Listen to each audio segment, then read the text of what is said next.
ఇచ్చేసి నువ్వు పక్కకు రా అట్లా ఒక నిమిషమా పక్కకు రా ఒక సెకండా వాళ్ళ చేతికి ఇచ్చేయి ఇది ఎడగారా నువ్వా చూరా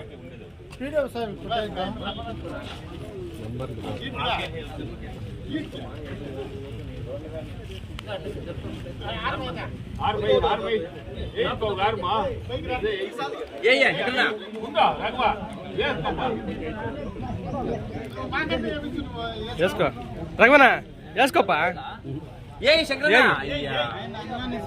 నువ్వు ఎడగరా ఒక చూరు బ్రెయిన్ టక్కన ఎడగరా ఫోటో తీసుకో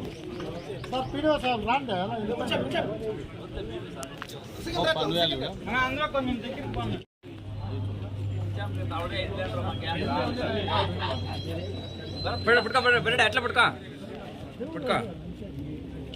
ఏయ్ ఫోటో అట్లా ఉండవు బరెడ్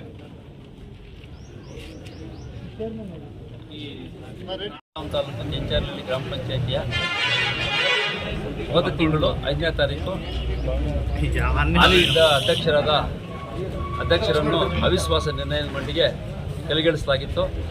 ಈಗ ತೆರವಾಗಿದ್ದ ಸ್ಥಾನಕ್ಕೆ ಅಧ್ಯಕ್ಷ ಸ್ಥಾನದ ಚುನಾವಣೆ ಈ ದಿವಸ ನಡೆದು ಎನ್ ಕೃಷ್ಣಾರೆಡ್ಡಿ ಆದ ನಾನು ನಾಮಿನೇಷನ್ ಹಾಕಿದ್ದೇನೆ. ಅವಿರೋಧವಾಗಿ ಆಯ್ಕೆ ಆಗಿದ್ದೀನಿ. ಯಾರೂ ಮತ್ತೊಬ್ಬರು ಆಯ್ಕೆ ಆಗೋಕ್ಕೆ ಅವಕಾಶ ಇಲ್ಲ.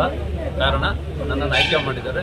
ನಮ್ಮ ಸದಸ್ಯರೆಲ್ಲೂ ನಮ್ಮ ಜೊತೆಗಿದ್ದು ಎಲ್ಲರೂ ಒಂದು 2 ತಿಂಗಳಿಂದ ಸತತವಾಗಿ ನಿರಂತರವಾಗಿ ನನ್ನ ಜೊತೆಗಿದ್ದು ಎಲ್ಲ ಸಹಕಾರ ಕೊಟ್ಟು ನನ್ನನ್ನು ಇವತ್ತು ಅಧ್ಯಕ್ಷನಾಗಿ ಮಾಡಿದ್ದಾರೆ. ಸಾಮಾನ್ಯ ಸ್ಥಾನದಿಂದ ಅಧ್ಯಕ್ಷನಾಗಿದ್ದೀನಿ.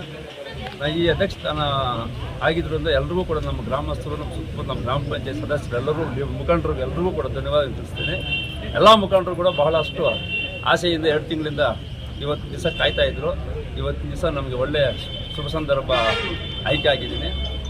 ಇನ್ನು ಮುಂದಿನ 1 ವರ್ಷ ಅವಧಿ ಇರೋದ್ರಿಂದ ಈ ಅವಧಿಯಲ್ಲಿ ಗ್ರಾಮ ಪಂಚಾಯತ್ ಸಾಧ್ಯವಾದಷ್ಟು ನಮ್ಮ ಮುಖಂಡರಾದ ನಮ್ಮ ಶಾಸಕರಾದ ಮೇಲೂರು ರವಿಕುಮಾರ್ ಮುಖಂಡತ್ವದಲ್ಲಿ ಹಾಗೂ ನಮ್ಮ ಮುಖಂಡರಾದ MP ಮಲ್ಲೇಶ್ ಬಾಬುರವರು ಮತ್ತು NDA ಅಭ್ಯರ್ಥಿಗಳ NDAಯಲ್ಲಿ ನಾವು ಮುಂದುವರ್ತಾ ಇದ್ದೀವಿ. ಆದ್ದರಿಂದ ನಮ್ಮ ರಾಮಚಂದ್ರ ಗೌಡರು ಹಾಗೂ ನಮ್ಮ ಮಾಜಿ ವಿಧಾನಸಭಾ ಸದಸ್ಯರಾದ ಉಪಸಭಾಪತಿಗಳಾದ JK ಕೃಷ್ಣಾರೆಡ್ಡಿ ಅವರು ಇವರ ನಾಯಕತ್ವದಲ್ಲಿ ಮುಂದುವರಿಸಿಕೊಂಡು ಹೋಗ್ತೀವಿ. ನಾವು NDA ಅಭ್ಯರ್ಥಿಯಾಗಿ ಆಯ್ಕೆಯಾಗಿದ್ದೀವಿ. ಇವತ್ತು ಎಲ್ಲರೂ ಕೂಡ ಸಹಕಾರ ಕೊಟ್ಟಿದ್ದಾರೆ. ಈ ಸಹಕಾರದಿಂದ ಎಲ್ಲರೂ ನಮ್ಮ ಮುಖಂಡರ ಜೊತೆಗೆ ಸಹಕರಿಸಿಕೊಂಡು ಎಲ್ಲ ಮುಖಂಡರು ಸಹಕಾರ ತಗೊಂಡು ಗ್ರಾಮ ಪಂಚಾಯತಿ ನೈರ್ಮಲ್ಯ ಮತ್ತು ನೀರು ಮತ್ತು ಅಭಿವೃದ್ಧಿ ಕಾರ್ಯಗಳನ್ನು ಕೈಗೊಳ್ತೀವಿ ಅಂತ ಹೇಳ್ಬಿಟ್ಟು 1 ವರ್ಷಕ್ಕೆ 2 ವರ್ಷದಷ್ಟು ಕೆಲಸ ಮಾಡಿ ತೋರಿಸ್ತೀವಿ ಅಂತ ಹೇಳ್ಬಿಟ್ಟು ಇವತ್ತು ಆಶಾಭಾವನೆಯಿಂದ ಹೇಳ್ತಾ ಇದ್ದೀನಿ. ಆದ್ದರಿಂದ ನಾವೆಲ್ಲರೂ ಸಹಕರಿಸಬೇಕಂತ ಗ್ರಾಮಸ್ಥರು ಸಹಕಾರ ಕೊಡ್ತಾ